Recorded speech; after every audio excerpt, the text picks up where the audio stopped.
Alléluia. Bénissons le nom du Seigneur pour son amour à notre égard. Élève ta voix et rends grâce à Dieu. La Bible dit, Dieu a tant aimé le monde qu'il a donné son Fils unique. Oh, quel amour. Quel amour pour nous, Seigneur. Je suis reconnaissant pour le prix. Je suis reconnaissant, Seigneur. C'est trop grand ce que tu as fait pour moi. Sois glorifié. Seigneur Dieu. Alléluia. Merci, Seigneur.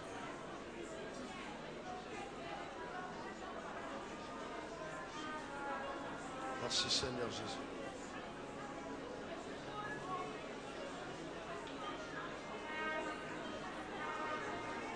Alléluia. Amen. Nous allons prendre nos Bibles.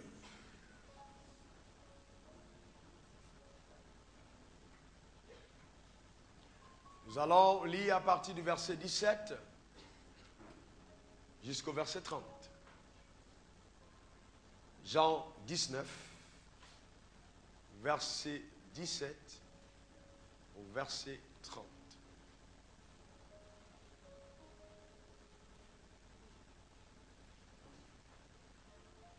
Vous y êtes? Amen. Vous pouvez attarder vos regards sur le verset 17 et nous allons commencer. 1, 2, 3.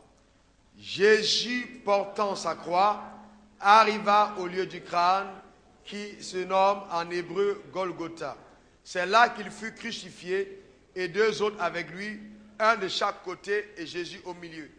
Pilate fit une inscription qu'il plaça sur la croix qui était ainsi conçue: Jésus de Nazareth, roi des Juifs.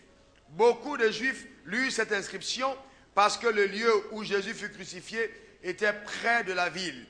Elle était en hébreu, en grec et en latin.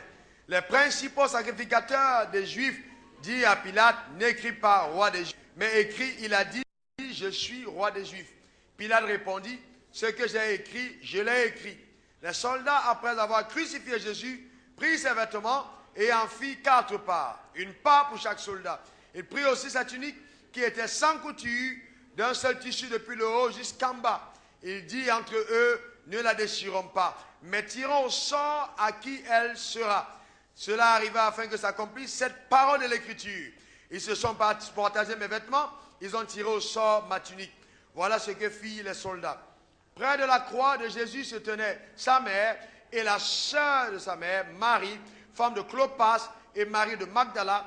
Jésus, voyant sa mère et auprès d'elle le disciple qu'il aimait, il dit à sa mère: femme, voilà ton fils. Puis il dit au disciple: voilà ta mère. Et dès ce moment, le disciple l'a pris chez lui. Après cela, Jésus, qui savait que tout était déjà consommé, dit, afin que l'écriture fût accomplie: j'ai soif. Il y avait là un vase plein de vinaigre. Les soldats en remplirent une éponge et, l'ayant fixé à une branche d'hysope, il approchait de sa bouche. Quand Jésus eut pris le vinaigre, il dit: tout est accompli. Et baissant la tête, il y rendit l'esprit. Père, que ton nom soit exalté. Nous ne pouvons pas rester indifférents quand nous lisons le texte de ta parole qui parle de la crucifixion à la croix de ton Fils, l'unique, envoyé sur la terre,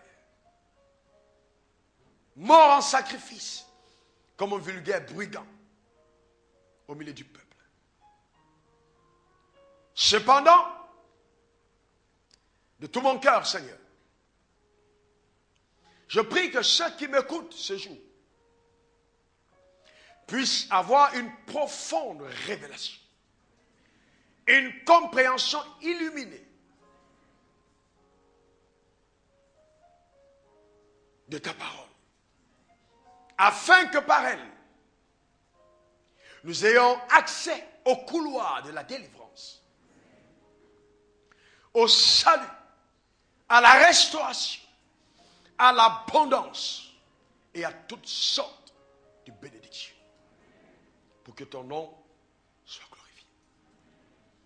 Je mets une singulière attente au devant de ton trône, Seigneur. Merci pour l'onction sur ma vie. Merci pour cette capacité qui me donne de parler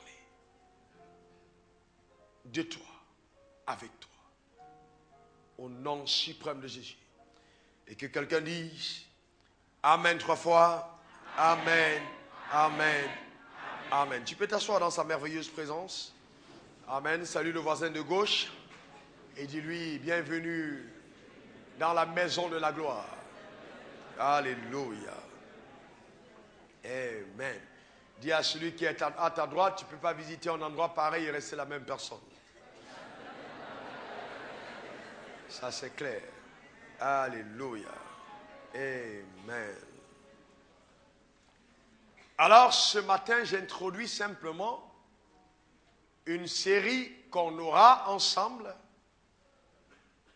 Je l'ai intitulée Le trésor infini de la rédemption.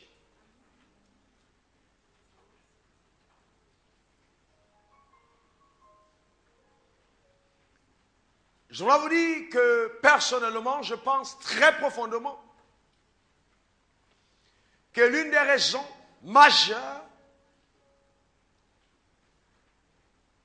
pour laquelle l'Église, que dis-je, les enfants de Dieu, mènent une vie de défaite, ont des problèmes permanents, ne reflètent pas la gloire de Dieu dans leur génération, sont constamment malades, pauvres, c'est parce qu'ils n'ont pas la révélation de la rédemption.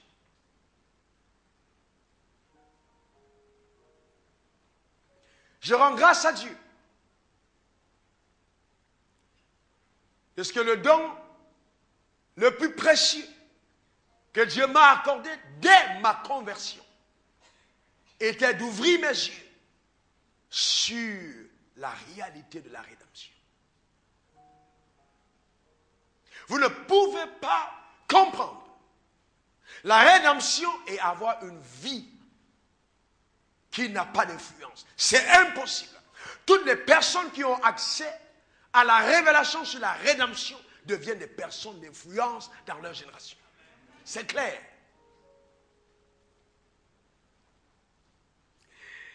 Et vous savez, c'est important de faire la différence entre une simple connaissance, entre griffes, excitatoire et l'accès à la révélation de la vérité. Osée 4, verset 6 dit « Mon peuple est détruit parce qu'il lui manque la connaissance. » La connaissance dont il s'agit, ce n'est pas la connaissance du verset biblique, mais c'est la révélation, l'illumination de notre homme intérieur des vérités divines, avec pour capacité d'influencer radicalement notre vie et nous permettre de refléter la pensée de Dieu sur la terre des hommes. Et Osée dit, puisque tu as rejeté la connaissance, je te rejetterai. Tu seras dépouillé de ton sacerdoce, puisque tu as oublié la loi de ton Dieu, j'oublierai aussi tes enfants. Alors quand Jésus sur la croix dit, sachant que tout est déjà fait, il s'écrit d'une voix forte disant, tout est accompli. Pas tout sera accompli, mais tout est accompli. Qu'est-ce que cela signifie effectivement pour toi et moi qui venons à l'église et qui avons une relation personnelle avec notre Dieu? Pour cela, il faut comprendre le mot rédemption. Qu'est-ce que c'est la rédemption? Ce simple mot signifie beaucoup de choses. Premièrement, le rachat. Le rachat. Deuxièmement, le salut.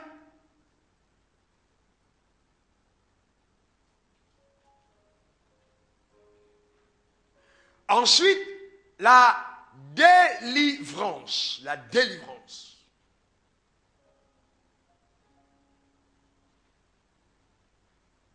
Certains d'entre nous passons semaine après semaine, mois après mois, dans des délivrances interminables. Simplement parce qu'on n'a pas la connaissance de la vérité. Il est écrit, vous connaîtrez la vérité et la vérité vous affranchira. Il y a aussi, ça signifie aussi la libération de l'esclavage. Or, je déclare sur ta vie que tu ne seras plus jamais esclave de rien. Ton amen est ton indicateur que ça marche. Il n'est plus jamais esclave de quoi que ce soit. Parce que la rédemption signifie la libération de l'esclavage. Aussi, la restauration. Oh, j'aime ça. La restauration. L'Église semble avoir oublié la portion restauration dans la rédemption. Et je voudrais, en introduction aujourd'hui, m'y attarder un tout petit peu. Rédemption. Restauration. Rédemption. Restauration. Vous savez, si votre maison est endommagée, votre bureau ou votre voiture, vous faites appel à un expert pour restaurer votre voiture. Qu'est-ce que vous êtes en train de demander? Vous demandez qu'on remette en l'état votre voiture ou votre maison. Vous voyez? Donc, chaque fois qu'on parle de rédemption, on évoque la destruction. On ne peut pas restaurer ce qui n'a pas été endommagé ou détruit. Et donc, quand celui qui vient faire les travaux de restauration le fait, il ne construit pas seulement une nouvelle maison. Non, ce n'est pas ça la restauration. Il remet l'ancienne maison à l'état qu'elle avait avant. Est-ce que vous êtes avec moi? Donc, il regarde le plan, il redonne au plan le plan qu'il avait, il construit selon le plan. Souvent même, il va utiliser les mêmes matériaux, vous voyez, il va remettre les choses comme c'était, en l'état. C'est ça, la restauration. Et donc, si nous parlons de rédemption, en ce qui concerne l'homme avec grand H, Ish et Isha, le mâle et la femelle, il faut donc qu'on comprenne quel était l'état initial de l'homme avant qu'il ne soit endommagé, détruit par le péché. Genèse 1, verset 26 à 28. Puis Dieu dit, ça c'est intéressant, faisons l'homme à notre image. Vous voyez, puis Dieu dit, faisons l'homme à notre image. Normalement, on ne parle pas français comme ça. On dit, puis Dieu dit, je fais l'homme. Mais ici, la Bible dit, puis Dieu dit, faisons. Ça veut dire que celui qui parle, parle au nom de plusieurs. Donc, il n'y a pas une seule personne qui parle. Ici, celui qui parle exprime la pensée de trois personnes. Du Père, du Fils et du Saint-Esprit qui disent, faisons l'homme à notre image. Selon notre ressemblance. Et qu'il domine, oh j'aime ça, sur les poissons de la mer, pas en les mangeant, sur les oiseaux du ciel, sur le bétail, sur toute la terre, et sur tous les reptiles qui rampent sur la terre. Dieu créa l'homme à son image, il le créa à l'image de Dieu. Dieu créa l'homme et la femme. Dieu les bénit. Dieu leur dit, soyez féconds, multipliez, remplissez la terre, et l'assujettissez, et dominez sur les poissons de la mer, sur les oiseaux du ciel, et sur tout animal qui se meut sur la terre. Vous voyez, il est donc important, bien-aimés, de comprendre que l'homme a été créé, premièrement parce que le conseil de Dieu a siégé. Quelle profondeur! Ça veut dire que quand tu te regardes toi-même, quand tu penses à ta vie, la première des choses dont tu dois t'en souvenir, c'est que tu existes parce que le conseil de Dieu a siégé. Est-ce que vous me comprenez? Donc, tu es la résultante de la pensée profonde de Dieu qui a décidé de te faire comme tu es. Et ce Dieu qui t'a conçu ainsi est un Dieu omnipotent, qui est capable de tout faire en tout temps et en tout lieu. Et un Dieu omniscient, qui connaît parfaitement ce que tu vis aujourd'hui, ce que tu as traversé hier, ce que tu seras demain, mais il a jugé utile de te créer. C'est pourquoi, face à n'importe quoi dans la vie, il faut repenser au fait que Dieu t'a conçu, sachant que ça allait arriver. Ensuite, il donne à l'homme, vous voyez, d'accord, la première chose qu'il donne à l'homme, c'est son image. Ça veut dire, il donne à l'homme de refléter, vous voyez, sa personne, sa gloire. Si vous mettez votre photo quelque part et que quelqu'un arrive, on dira, ah, voilà l'image d'un tel. Dès qu'on a vu l'image, à qui on pense? À la personne qui est représentée sur la photo. Donc, quand Dieu a créé l'homme, ce qu'il s'est dit, c'est que dès qu'on voit l'homme, on doit penser à moi. Oh là là. Dans l'image. Ensuite, il donne la ressemblance, qui est le caractère.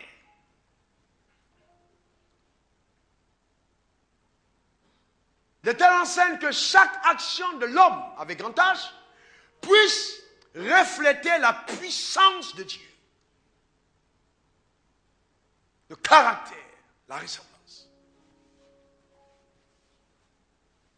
Donc il y a l'image, il y a la ressemblance.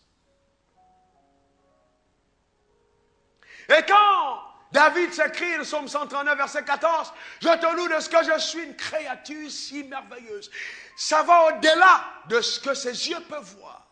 Il a accès à la dimension révélée de sa personne.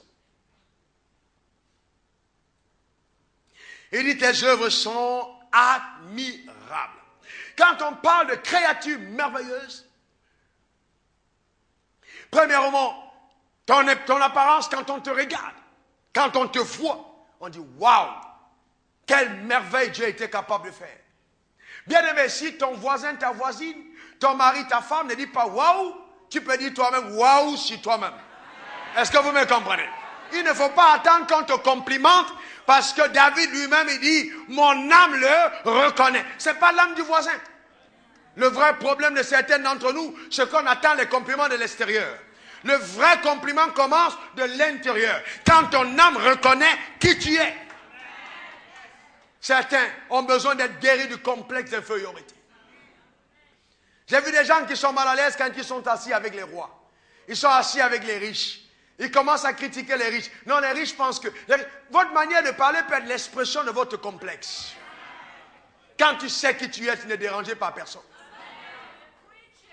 Tu as de l'assurance. Tu marches comme quelqu'un qui sait où il va. Ton regard ne cligne pas à gauche ni à droite. Bien au contraire, tu es serein comme un prince, comme une reine que Dieu a placé sur la terre. Parce que tu connais ta valeur. Est-ce que vous êtes avec moi? Vous savez, aujourd'hui, certaines personnes se font identifier par leur grosse Bible qu'ils portent entre les mains. Je vais vous rappeler que le premier homme n'avait pas de Bible entre les mains, mais il reflétait la gloire de Dieu. Arrêtez de croire qu'on doit montrer qu'on est enfant de Dieu en tenant sa Bible. Ça n'a jamais été le plan de Dieu. Ce n'est pas la Bible entre les mains. Bien qu'il soit bien d'avoir une Bible. Mais c'est au travers de ta personne. Adam était sage. Il était intelligent. Il était beau. C'est incroyable. Il reflétait la gloire de Dieu. Il était fort, élégant, classe, raffiné. Bref, tout ce qui peut se rattacher à Dieu. Parce que la Bible dit, quand Dieu a créé l'homme, il vit que cela était très bon. Ça veut dire qu'il y a des choses, quand tu vois sur un homme, tu sens que même Dieu n'est pas d'accord. Je vous garantis, il y a des choses, Dieu même n'est pas d'accord. Parce que ça ne colle pas au plan parfait qu'il t'a conçu. Il dit, j'ai vu que cela était trop bon. Est-ce que vous comprenez ce que je suis en train de dire? Vous savez, la religion nous a causé de sérieux problèmes.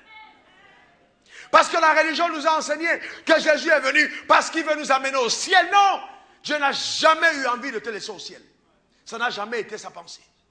Jamais. Il y avait de la place là-bas, mais il dit non, je ne veux pas que l'homme reste ici. Il faut qu'il descende sur la terre. Donc le premier homme était l'image. Deuxièmement, la ressemblance. Troisièmement, il était béni. Ouh là là, dit je suis béni. Oh, encore béni. Vous savez, il y a des personnes qui ont problème avec la bénédiction. La seule personne qui peut être embarrassée quand on parle de bénédiction, c'est le diable. Et si ça te gêne, c'est que quelque part tu es son agent. Parce que quand Dieu crée l'homme, il est Adam et Ève, il le met dans le jardin. Vous savez qu'il n'a pas dit bonjour. Non. Comment tu vas? Comment tu te sens? Ce n'est pas une affaire de te sentir. La première phrase est sois béni. Première chose, il relâche des paroles de bénédiction. Multiplie, remplis, assujetti, domine. Voilà le mot qu'il a donné à l'homme. Ce n'était pas bonjour. Non. C'est pour ça, vous voyez, que même dans la culture juive, quand les gens se saluent, ce n'est pas simplement bonjour. On dit des choses. Vous voyez, shalom, paix sur toi, prospérité, élévation, bonté, bonheur dans ta maison. C'est ça, le langage de Dieu. Ce n'est pas simplement la simple diplomatie humaine, mais c'est des paroles chargées d'une puissance capable de gouverner ta destinée et changer ta journée. C'est ce qu'il a dit à l'homme. Sois béni. Certains d'entre vous devraient faire attention. Vous venez à l'église et vous allez chercher la bénédiction de votre patron. Ce n'est pas votre patron qui peut vous bénir. C'est votre pasteur. Est-ce que vous me comprenez? Quand on dise quelque chose sur toi, et tu entres dans une voiture, elle descend sur un camion, tu sors vivant. Parce qu'il y a une parole qui te protège. C'est ça. Il a béni l'homme. Est-ce que vous comprenez? Donc l'homme était béni, troisièmement. Quatrièmement, il a donné à l'homme le mandat de domination. Waouh! Le mandat de domination. Quand j'arrive quelque part, quelles que soient les personnes qui y a là, quelque temps après, je suis en haut. Je ne sais pas comment j'explique ça, mais vous devez comprendre que c'est dans mes gènes. Je n'ai pas été conçu pour être derrière. J'ai été conçu pour être dessus. Est-ce que vous me... C'est dedans. Est-ce que vous êtes avec moi? Vous devez rêver là où vous êtes dans vos entreprises, prendre le gouvernement de la société, même si vous êtes en bas, parce que vous devez dominer. C'est ça votre place.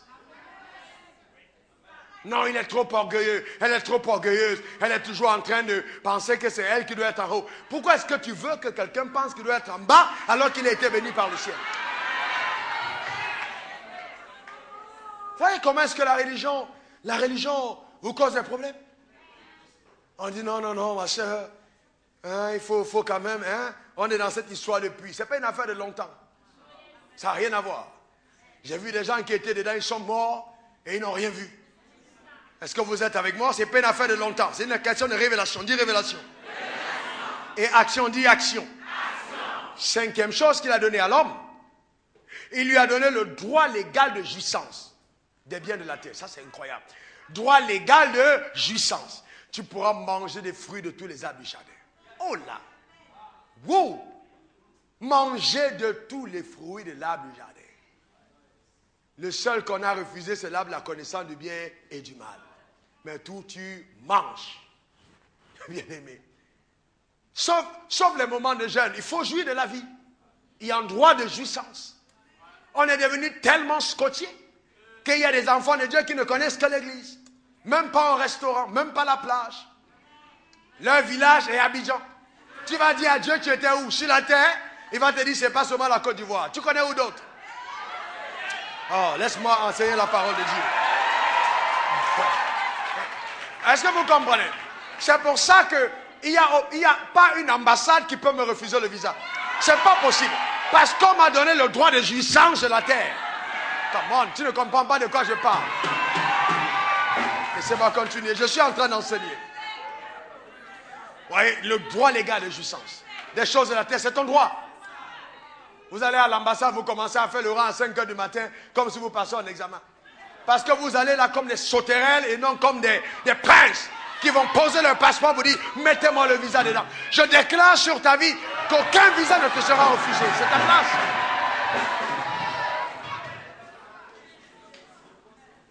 Ensuite, sixièmement, un mandat d'intendance. Dit intendance.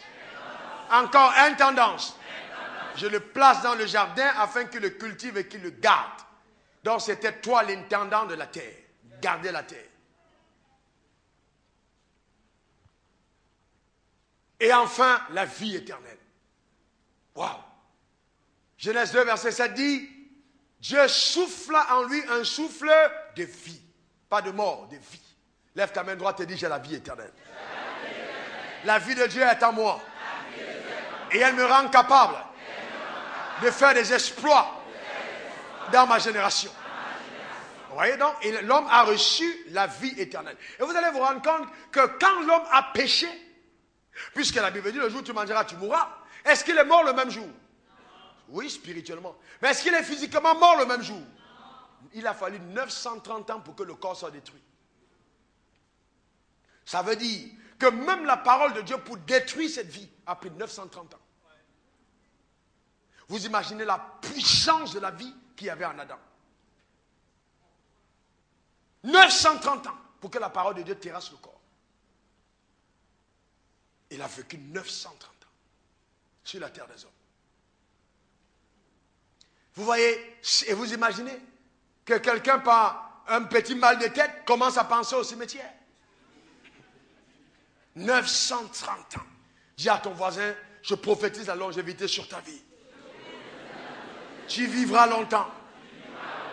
Vous voyez? Donc voilà ce que l'homme avait. Donc qu'est-ce que l'homme a perdu quand il a péché? Ces choses.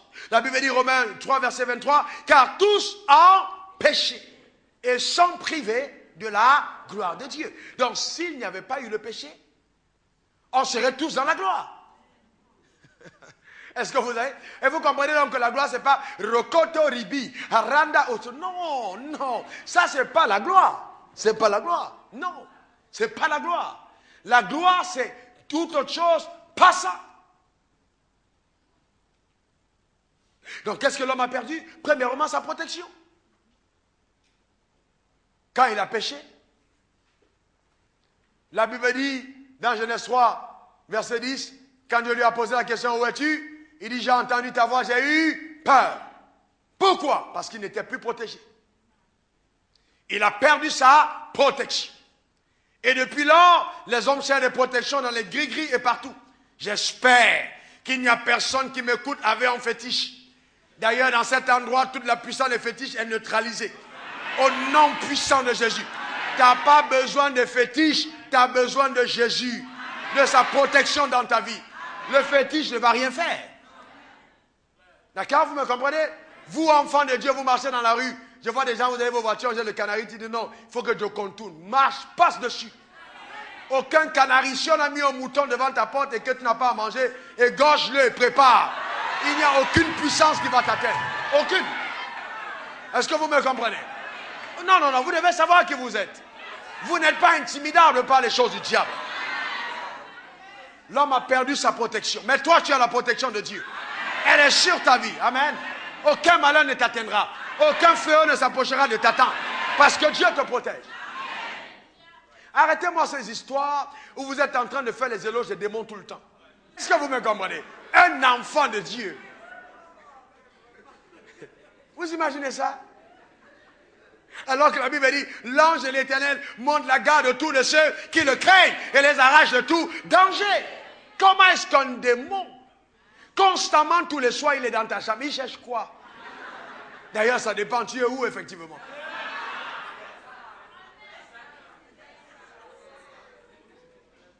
D'ailleurs, vous savez, si un démon vient, il est moins fort qu'un ange. Parce que le démon est un ange déchu. Un ange qui n'a plus toute sa force. Alors que l'ange reste avec Dieu. Donc il est plus fort. Et ils sont 2 fois plus nombreux que les démons. Vous devez comprendre qu'on est protégé. Amen, j'ai dit on est protégé. Et déclare, je suis protégé. Je suis protégé. Amen, c'est important. Ensuite, il y a les avoirs. Les avoirs. L'homme a perdu ses avoirs. Aujourd'hui, tu parles de ta richesse en termes de ce que j'ai dans les comptes. Moi, mon aïeul n'avait pas de compte. Et aucun compte ne pouvait contenir ses biens. La richesse qu'il possédait était seulement portée par la terre. La terre était son compte. Personne ne pouvait compter même sa richesse. C'était tellement grand. L'or de l'Irak, le pétrole de la Syrie, partout, partout où il y a des richesses, c'était à l'homme. C'était pour lui. Vous imaginez ça? L'or du Mali, là, c'était pour lui. Le café de la Côte d'Ivoire, c'était pour lui. L'homme était riche. Il a perdu ses avoirs par la désobéissance. Troisième chose qu'il a perdu quand il a péché, il a perdu son autorité. Son autorité. Son autorité. La transgression de la loi a fait que l'homme perde son autorité. Vous savez, l'autorité est très importante et il faut faire la différence entre l'autorité et le pouvoir. L'autorité, c'est la capacité à avoir de l'influence par sa présence et ses paroles. Quand vous n'avez pas d'autorité, c'est terrible. L'autorité amène les gens naturellement à se soumettre à vous. Il a perdu son autorité. Il a ensuite perdu sa communion. Il n'était plus l'ami de Dieu. Il a perdu sa communion. Vous savez, ne permettez jamais à votre communion d'être interrompue ou brisée. La communion, c'est la clé de beaucoup de choses. Beaucoup d'entre nous, nous n'arrivons pas à avoir des percées gigantesques parce que notre communion n'est pas ce qu'elle doit être. L'homme a perdu sa communion. Il a ensuite perdu la vie éternelle. Parce que le cycle de la mort a été déclenché. Donc la vie éternelle a été interrompue. L'homme l'a perdu. Le premier homme a été conçu pour vivre éternellement. Pas pour mourir. C'est pour ça, vous voyez, les gens, souvent ils ne sont pas convertis, et dès que la mort arrive, vous les voyez, ils meurent en pleurant la bouche, comme ça dit. L'homme ne, c'est pas, la mort n'a pas été faite pour l'homme. L'homme a été conçu pour vivre éternellement. C'est le péché qui a volé ça. Ensuite, l'homme a brisé le cycle de la bénédiction. Ça, c'est terrible. Il a brisé le cycle. Sinon, tous les hommes de la terre allaient être puissamment bénis. Mais en péchant, il a déclenché la loi du péché et de la mort. Donc, tout de suite, le cycle de la mort a été mis en marche. C'est ainsi que la malédiction a commencé à aller de père en fils, de père en fils, de père en fils, de père en fils, de père en fils, de père en fils. Pourquoi? Parce que le cycle de la mort a été déclenché. Et donc, Satan est devenu le Dieu de ce monde. Il a commencé à régner sur le monde. C'est le monde qu'on voit. Il est devenu le Dieu de Corinthiens 4, verset 4. Mais au commencement, il n'en était pas ainsi. Qui régnait sur la terre au commencement? C'était l'homme. Mais par le péché, Satan est devenu le Dieu de ce monde. Et ensuite, vous voyez, au-delà d'être le Dieu du monde, vous allez comprendre quelque chose qui va vous émerveiller. Dans Genèse 3, verset 14, Dieu donne le droit légal au serpent, n'est-ce pas, de manger la poussière. C'est-à-dire qu'il donne le droit légal au diable de consommer l'homme à ses repas. Puisqu'il dit à l'homme tu es poussière et tu reviendras à la poussière. Mais quand il dit à l'homme tu es poussière, tu reviendras poussière, ça veut dire que l'homme est livré entre les mains de Satan. Donc le diable peut consommer l'homme. C'est pour ça que vous voyez, au fait, à la fin d'année, il y a plein d'accidents. Parce que les réunions, les conventions des sorciers, on demande que chacun apporte son gibier. Donc, quand le sorcier de ta famille regarde, il dit, bon, il choisit des personnes, il dit, bon, moi je livre tel. Chacun vient à la fête avec sa nourriture. On a prié pour des sorciers et ils vous disent, c'est moi qui ai mangé le cœur de cet homme qui est mort. Tel a mangé les rognons. Tel autre a mangé la cuisse. Mais bien sûr qu'en sorcellerie, on consomme l'être humain. Mais ça vient de là. Est-ce que vous me comprenez? Mais vous ne pouvez pas imaginer quelqu'un comme toi et moi, inconsommable par les sorciers. Aucun sorcier ne peut me toucher ou te toucher. Est-ce que vous êtes avec moi? C'est un bonheur incroyable. Un bonheur. Quand décembre arrive, il y a des gens, le cœur bat, le cœur bat. Qu'est-ce qui va encore se passer? Je connais des gens qui ont construit au village, je ne peux plus partir. Parce qu'on a dit, tu mets les pieds ici, on va voir. Est-ce que vous me comprenez? Donc quand tu commences à penser à ça, tu comprends bien ce qu'ils veulent dire. Mais en ce qui te concerne, ils peuvent parler, mais ils ne peuvent rien faire. Parce que celui qui est en toi est plus fort que celui qui est dans le monde. Vous vous rendez compte, bien-aimés, que Dieu place Adam dans le jardin d'Éden? Adam nomme tous les animaux de la terre. Il nomme les chiens, il nomme la chienne, le lion et tous les animaux de la terre. Et Dieu savait déjà qu'il n'était pas bon que l'homme soit seul. N'est-ce pas? Il dit, il n'est pas bon que l'homme soit seul, je lui ferai une aide et qu'il lui soit semblable. Mais quand Adam était seul, il régnait sans problème. Aucun problème n'est arrivé. Adam n'avait pas de problème dans le jardin d'Éden. Il réussissait à contrôler toutes choses. Dès qu'il s'est marié, les problèmes ont commencé. Bien-aimés, laissez-moi vous dire quelque chose. Laissez-moi vous dire quelque chose de très profond. Au-delà de toute excitation, la femme était une bénédiction pour l'homme, mais est devenue la source de son malheur. Vous imaginez une femme qui va causer avec le serpent.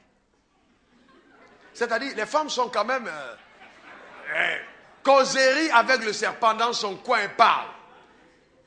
Mais entre-temps, je ne sais pas aussi où Adam était. C'est-à-dire, c'est un peu complexe. Mais elle parlait avec le serpent. Elle récupère le fruit et elle mange. Elle peut amener une portion, elle vient dire à son mari, mange. Lui aussi récupère, il le mange. Vous savez, il y a des choses, voyez, on peut comprendre que Adam, après être entré dans le mariage, comme il n'y avait pas une autre femme, il y a des choses qu'il ne voulait pas perdre. Donc il s'est dit, je vais quand même manger. Vous voyez? On ne sait pas comment il a réfléchi. Vous comprenez? Donc vous savez que Dieu peut vous bénir, il peut vous donner quelque chose, et cette chose arrive, vous gérez mal, ça vous cause des problèmes. Je vous garantis que les plus grandes batailles arrivent après les plus grands succès.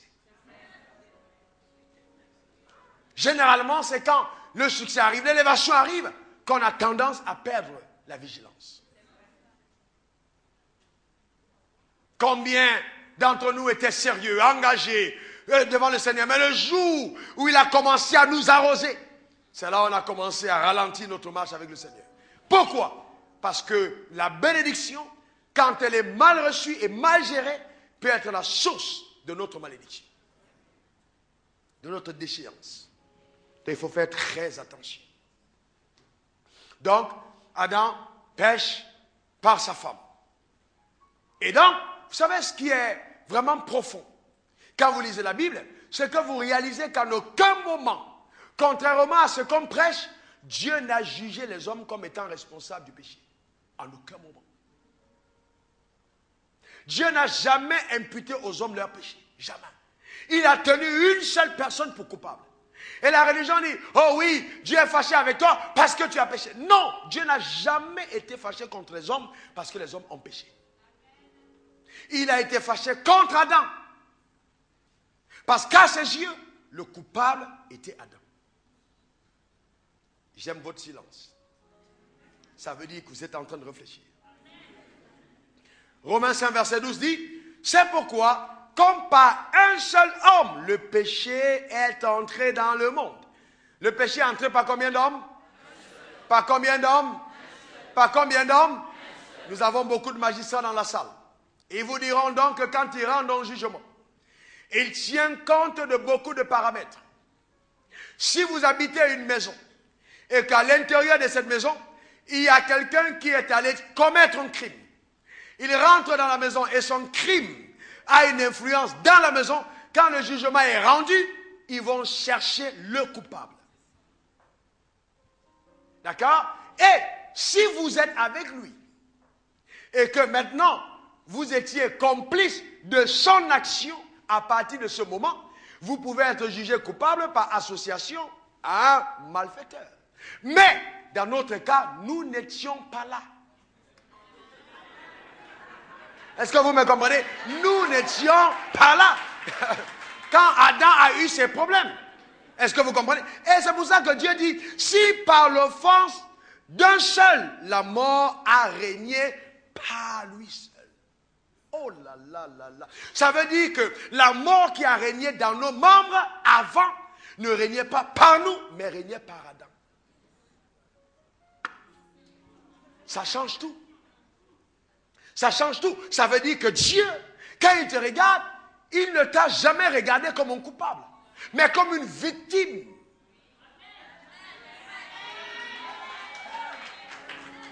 Pas comme un coupable. C'est pour ça que 2 Corinthiens 5, verset 19 dit, car Dieu était en Christ, réconciliant le monde avec lui-même et n'imputant point aux hommes leurs offenses. Donc il n'impute pas, ce n'est pas vous qui êtes responsable de vos offenses. Ce ne sont pas les hommes. Il n'impute pas ça aux hommes.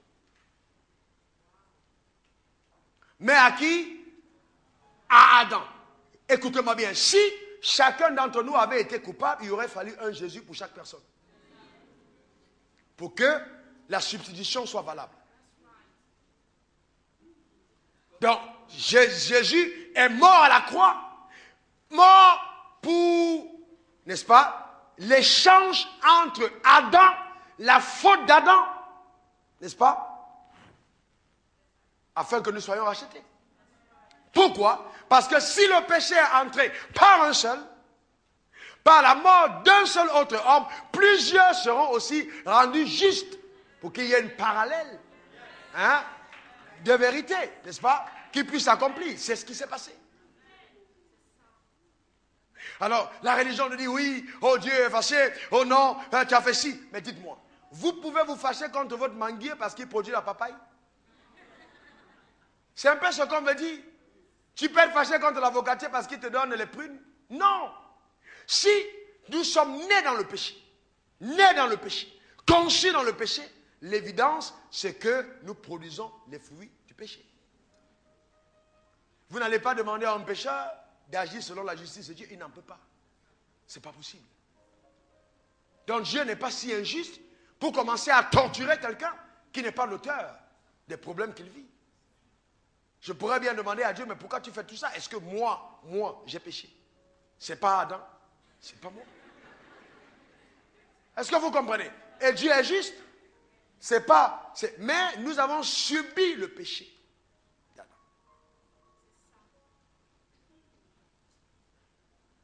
Et donc c'est là où Dieu, d'accord, va donc mettre en place le plan de rédemption pour permettre à l'homme d'être, n'est-ce pas, sorti de cette grosse malédiction et retrouver l'état initial que Adam avait dans le jardin d'Éden.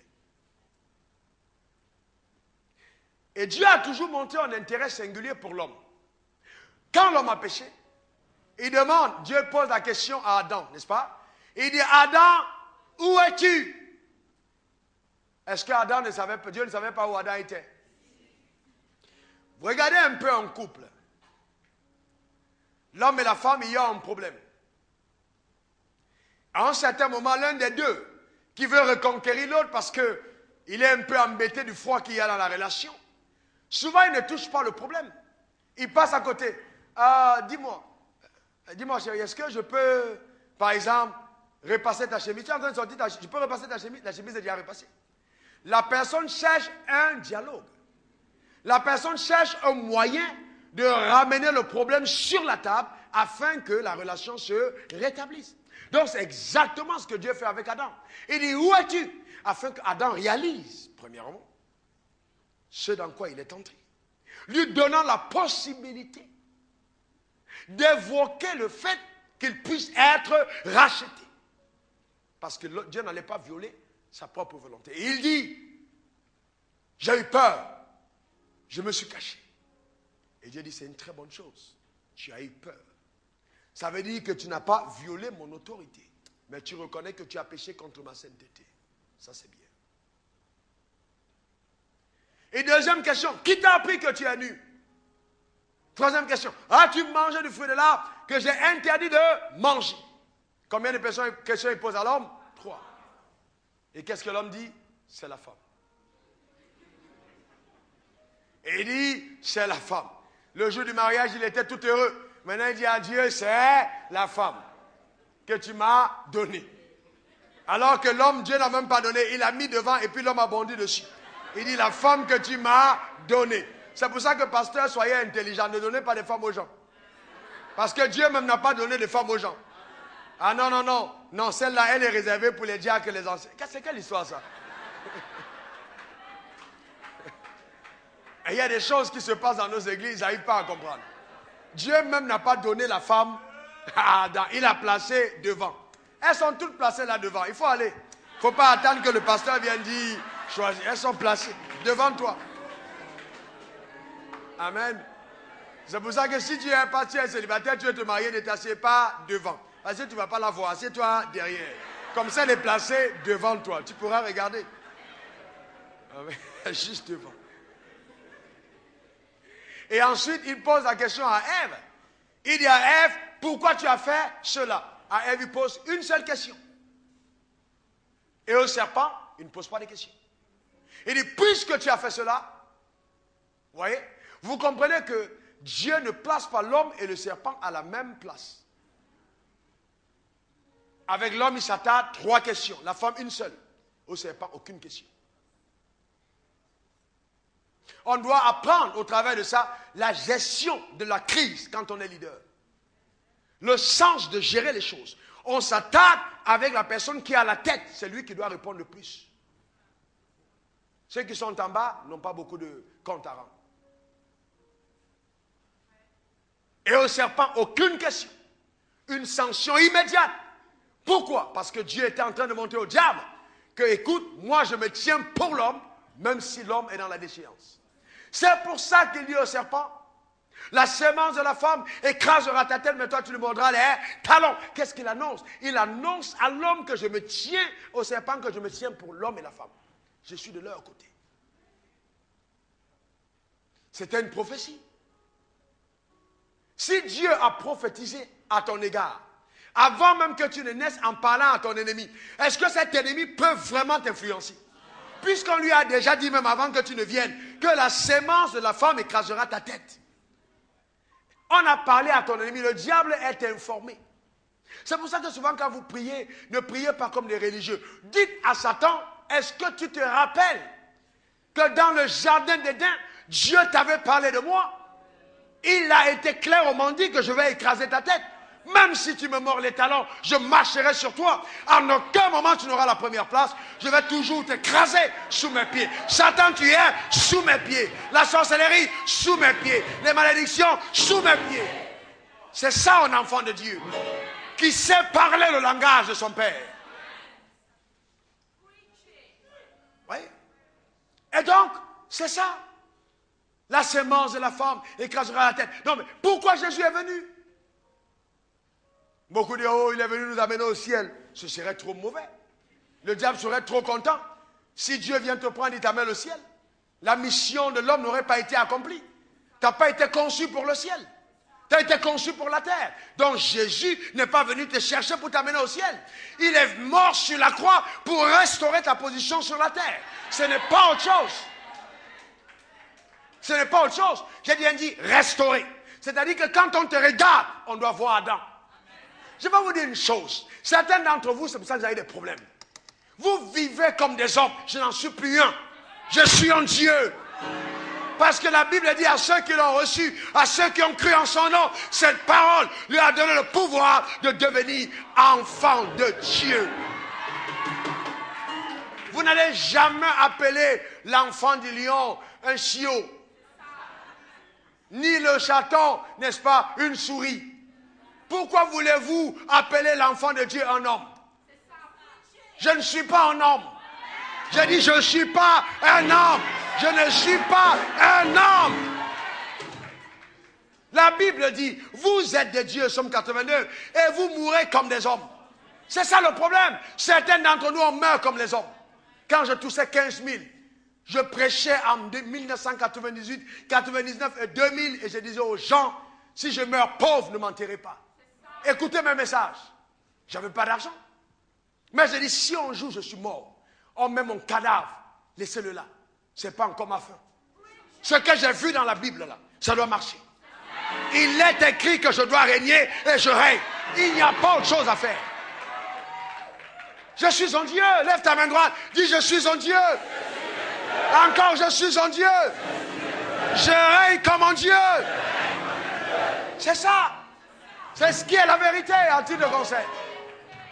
Vous savez que j'ai un problème avec le fait qu'on dise non, un enfant de Dieu est parti, on lui a mis le poison dans la nourriture, il a mangé, il est mort, les démons l'ont attaché, on l'a pendu, il est mort. Essayez ça avec moi, vous allez vous rendre compte que ça ne marche pas. J'ai dit ça ne marche pas. Avec moi, ça ne marche pas. Je prophétise sur ta vie que cela ne marchera pas non plus. Au nom de Jésus. Le vrai problème, c'est que beaucoup d'entre nous ne comprenons pas que ça ne marche pas. Pourquoi tu vas prendre un moment de jeûne pour avoir quelque chose? Je ne peux pas jeûner pour avoir quelque chose, bien-aimé. Non! Je vous garantis que la rédemption me redonne mes avoirs. Je ne jeûne pas pour avoir quelque chose. La rédemption me replace dans la position d'Adam.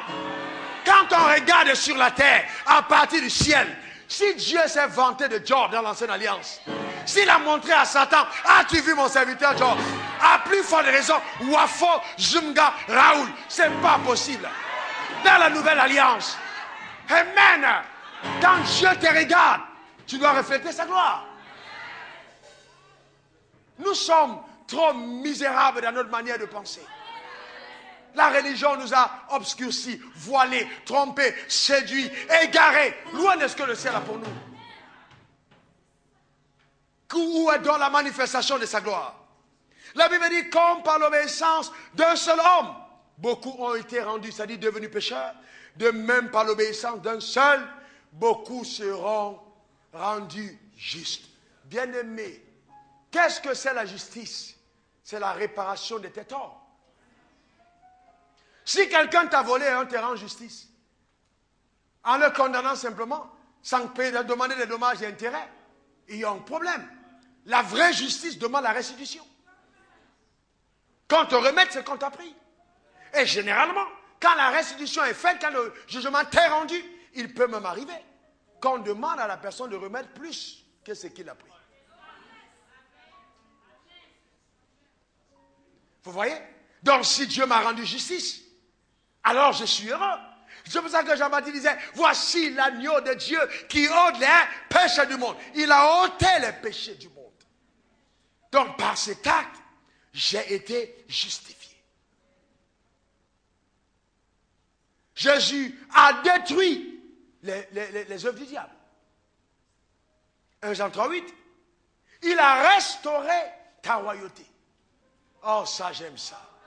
Oh, j'aime ça. Dis, je suis une reine, je suis un roi. Écoutez bien, écoutez ça. Et il chantait un cantique. Oh, j'aime ça. Vous savez, il y a des choses, quand la Bible dit, il chantait un cantique.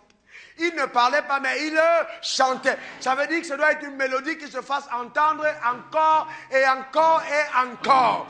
Il chantait une mélodie. Apprenez à chanter des mélodies qui parlent de la victoire de notre Maître. Il chantait une mélodie. Disant, tu es digne de prendre le livre, d'en ouvrir les sceaux, car tu as été immolé. Car tu as racheté pour Dieu. Ouh là là. Racheté pour Dieu. Oh my goodness. Comment est-ce que tu peux penser à un seul instant que le diable peut encore faire quelque chose contre toi? Tu as été racheté pour Dieu.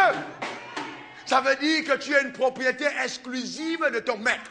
Tu es racheté pour Dieu. Waouh. Et la Bible dit, par ton sang, des hommes de toute tribu. Ani, Bété, Djoula, Baolé. Si ta tribu, si elle est exclue, Atié, Yakuba, tout ça mélangé, Bamileke. Les hommes de toute langue, français, anglais, japonais, grec, chinois, tout ce que vous voulez. Et de toute nation. Pas les Américains simplement. Pas les Européens simplement. Bien-aimés, quand je regarde ce qui se passe en Amérique avec l'évangile, je dis toujours à Dieu, les hommes de toute nation. De toute nation. La Bible dit, tu as fait d'eux un royaume de sacrificateurs pour toi. Et ils régneront sur la terre. Quelle bonne nouvelle, quelle bonne nouvelle. Ils régneront sur la terre. Oh, lève ta main droite et dis, je règne. Dis, je règne. Dis, je règne sur la terre des hommes. Je règne. Et vous voyez, Romains 5, verset 17 dit, si par le fond d'un seul, la mort a régné par lui seul. La mort a régné par qui? Lui seul, c'est qui? À plus forte raison, ceux qui reçoivent l'abondance de la grâce, du don de la justice, régneront-ils dans la vie par qui? Laissez-moi vous toucher un peu ce verset. Vous êtes bénis parce que vous êtes assis là. Vous êtes. Je vais vous poser une question. Vous avez passé un concours pour pécher? Votre enfant a appris de vous à mentir avant de commencer à mentir? Il est né dedans, n'est-ce pas? N'est-ce pas? Pourquoi vous dites donc aujourd'hui, quand il s'agit des enfants de Dieu, que personne n'est né avec une cuillère en or dans la bouche? Voilà. Vous comprenez? La Bible dit, par un seul autre homme, nous régnerons dans la vie. Hier, quand j'adorais le Seigneur, Dieu m'a dit, dis à mon peuple que ce n'est pas une cuillère en or, mais c'est une cuillère en argent et en émeraude qu'il y a dans la bouche de chaque enfant de Dieu qui naît. On dit, tu vas régner par Jésus. Non, pas par ton diplôme, pas par le concours, pas par tes parents, pas par autre chose, mais tu règnes par Jésus. C'est ce que la Bible a dit. Je prophétise sur ta vie que quelles que soient les personnes qui veulent contester, tu règnes dans la vie au nom de ton règne s'établit dans ta génération.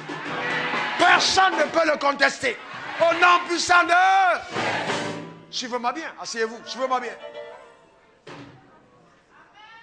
Oh là là, ça c'est fort. Par Adam, la mort a régné. Sans concours. Pourquoi vous voulez que le règne s'établisse en passant un diplôme? Tu as passé le concours pour pécher? Tu as passé le concours de la malédiction? Pourquoi tu veux que tu passes un concours pour régner? C'est une évidence.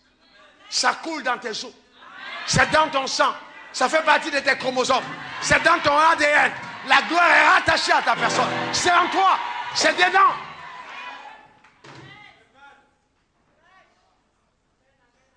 J'étais choqué d'apprendre que celui qui a monté la banque qu'on appelle EcoBank n'est pas allé à l'école.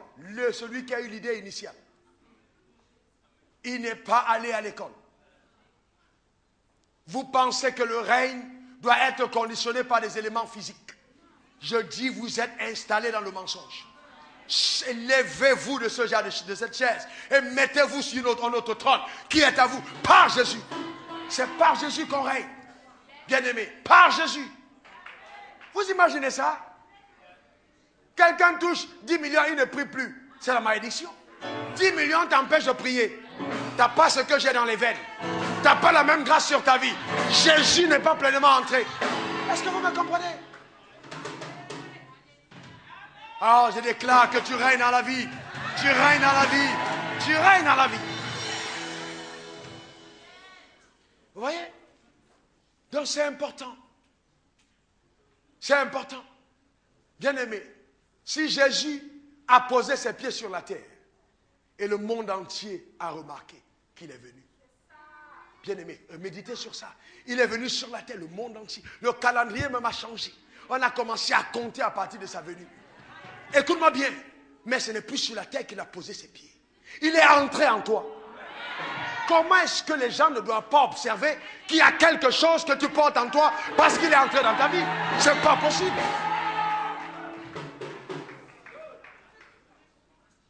Quand je pense à des réalités comme celle-là, ça me révolte. Et je vous garantis que la révélation de cette parole va créer la convergence de la gloire, de la faveur, de la protection, de la santé, de la paix, de la joie sur vos vies. Ce dont vous avez besoin, c'est la révélation. Dis révélation. Encore révélation. Encore révélation. Bien-aimé, le Saint-Esprit me rappelle, quand j'arrivais dans ce pays, je connaissais une seule personne que je n'avais jamais rencontrée. La personne m'a récupéré à la Gastif, pas le premier jour où je suis arrivé, et m'a amené dans un camp de réfugiés. Je ne connaissais personne d'autre. Aujourd'hui, ce que vous voyez, qui crée un impact partout, c'est parti de rien. Personne, je dis personne d'autre. Mais par Jésus, je règne. Même quand j'étais au camp des réfugiés, j'ai continué de déclarer je règne. J'ai continué de confesser que ma vie n'est pas en échec. J'ai refusé la pauvreté. On a lutté ensemble, j'en suis sorti vainqueur. J'ai dit, tu n'auras pas la place dans ma vie, bien-aimé. Le problème d'entre vous, c'est que vous laissez les choses vous emporter. Est-ce que vous me comprenez? Je vous garantis que même si un ange venait me dire, Wafo, toi, tu seras pauvre, je vais le regarder, je dis, arrière de moi. Pas au nom de Jésus, je ne dis même pas Jésus, arrière de moi, parce que je connais mon autorité. Quand je parle au nom de Dieu, même les anges sont obligés de se mettre au service de la parole qui monte, parce qu'elle est celle de Dieu. Est-ce que tu me comprends? Que ta vie soit visitée de cette manière et que la gloire de Dieu s'attache à ta destinée. Est-ce que vous comprenez?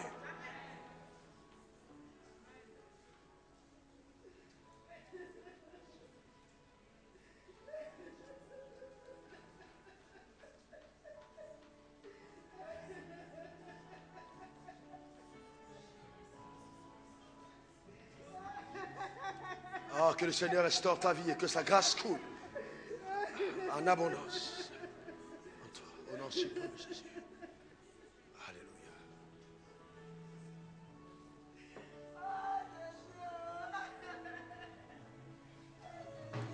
Infiniment, abondamment, au bien au-delà.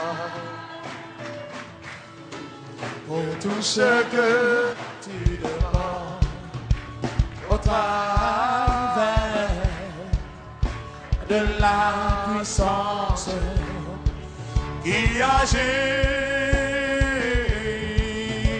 en toi. Car Dieu est capable de faire tout ce qu'il dit, il le fera. Toutes ses promesses envers toi. Garde ta foi en Dieu, il ne t'abandonnera pas, il fera. Alléluia. Permets-moi donc de conclure en disant simplement ceci. C'est vrai que toutes ces choses ont été faites pour nous, mais le seul moyen qui nous donne d'avoir accès à tout ce que j'ai annoncé s'appelle la nouvelle naissance. Jean 3, 5 à 6, Jésus répondit en vérité, je te le dis, si on aime ne naît d'eau et d'esprit, il ne peut entrer dans le royaume de Dieu. Dis à ton voisin, il faut que quelqu'un naisse d'eau et d'esprit pour entrer dans le royaume de Dieu. Et il dit, ce qui est né de la chair est chair. Oh lolo. Ce qui est né de la chair est chair. Ce qui est né de l'esprit est esprit. Bien-aimé, Jésus était quoi? 100% homme. 100%. Pourquoi est-ce que vous voulez que Wafo soit homme? On dit ce qui est né de la chair est chair. Ce qui est né de l'esprit. Et quand tu nais de nouveau, il faut naître d'eau et d'esprit. Donc à partir du moment où tu es né de nouveau, tu deviens un esprit. Et donc si tu es un esprit, tu manifestes pleinement la dimension divine dans un corps d'homme. Donc n'attendez pas que mes résultats soient des résultats des humains. C'est pour ça qu'au départ ils ont dit, ce gars fait la sorcellerie. Et j'ai dit, c'est plus que la sorcellerie. Il fait la magie. J'ai dit, non, ce que je fais là, ça dépasse la magie. Les magiciens même ont besoin de ce que j'ai. Ils viennent me demander comment tu fais. Et je dis, c'est Jésus. Arrêtez d'être intimidés par le deuxième ciel. On est dans un royaume plus puissant. Le royaume de Dieu. Voici le problème. Les gens viennent. Oh non, je suis à telle église. Je chante à la chorale. Tel est mon pasteur. Non. Non, ça n'a rien à voir. Je suis désolé. Est-ce que Dieu te connaît? Est-ce que tu as reçu Jésus dans ton cœur? C'est ça le problème. La Bible dit à tous ceux qui l'ont reçu, est-ce que tu l'as reçu? Est-ce qu'il vit en toi? C'est ça la clé. Les gens sont plus intéressés par vos enveloppes que vous apportez à l'église. C'est parce qu'ils se laissent corrompre. Ce n'est pas ton argent qui compte, c'est ton cœur. Tout homme, riche comme pauvre, a de la valeur aux yeux de Dieu. Ce qui compte, c'est ton âme. C'est d'abord ton âme. 2 Corinthiens 5, verset 17. Si quelqu'un est en Christ, il est une nouvelle créature. Les choses anciennes sont passées. Et voici, toutes choses sont devenues nouvelles. Vous savez quoi? Moi, j'ai tellement cru en ce verset que quand je me suis converti, j'avais 5 cm en moins. J'ai prié pour que ma taille passe et que j'augmente. Ma peau n'était pas comme celle-là. Même la peau a changé. Les cheveux même ont commencé à se friser. Tout a changé à cause de la métamorphose de la gloire. Bien-aimé, je te déclare, écoute-moi bien. Si tu es une nouvelle création, tu dois marcher dans la plénitude de la nouveauté. Des choses que le ciel a réservées pour ta destinée au nom puissant de Jésus. Et la Bible dit cela vient de Dieu. Fais comme ça, fais comme ça. Fais comme ça, fais comme ça. Pendant que tu lèves ta main comme ça, je déclare que tu saisis dans ta vie et dans ta destinée toutes les promesses qui sont rattachées à ta personne, à ta famille, au nom suprême de Jésus. Elles descendent jusqu'à toi au nom suprême de Jésus. Cela vient de Dieu. Dis, ça vient de Dieu. Dis encore, ça vient. La santé vient. La prospérité vient. L'élévation vient. La sainteté vient. Toutes ces choses sont venues. Ça vient de Dieu. Ça vient de Dieu. Ça vient de Dieu. Ça vient de Dieu. Ça vient de Dieu. Oui, c'est important. Ça vient de Dieu. Alléluia. Que Dieu garde ton âme. Qu'il garde ta vie. Que ta vie soit un témoignage insolent de la grandeur de Dieu. Que tu provoques dans ta génération la jalousie des impies et la fierté des saints. Quand les saints te regardent, qu'ils soient fiers de te voir. Parce que tu es un encouragement à l'égard du royaume. Une bénédiction à l'égard de ceux qui espèrent en quelque chose. Que ta vie en elle-même soit déjà l'ébauche de la solution à tout problème qui se présente. Que par tes mains les malades soient guéris. Que par tes paroles les vies soient restaurées. Est-ce que vous me comprenez? Femme du royaume des cieux. Je parle femme. Vous n'êtes pas n'importe qui. Vous n'êtes pas n'importe qui. Votre mari, l'homme qui vous a rencontré, n'a pas rencontré une femme. Il a rencontré une princesse. Il a rencontré une reine. À cause de la gloire de Dieu qui est sur vous. Alléluia. Que Dieu te garde. J'aurais bien aimé que cette journée ne s'arrête pas. J'ai encore tellement de choses à te dire. Que la main de Dieu soit sur toi. Va dans la société et règne. Va et règne. Va et règne. Je parle à la maladie dans ton corps. Je commande que cela s'en aille au nom puissant de Jésus. Va et règne. Sois libéré. Et ce matin, je pose un acte solennel. À ton égard, je demande que tous les péchés qui ont influencé ta vie te soient pardonnés. Au nom suprême de Jésus. Car il est écrit, celui qui a le Fils a la vie. Va et demeure dans la vie de Christ. Au nom puissant de Jésus. Amen. Amen. Et Amen. Que Dieu te garde.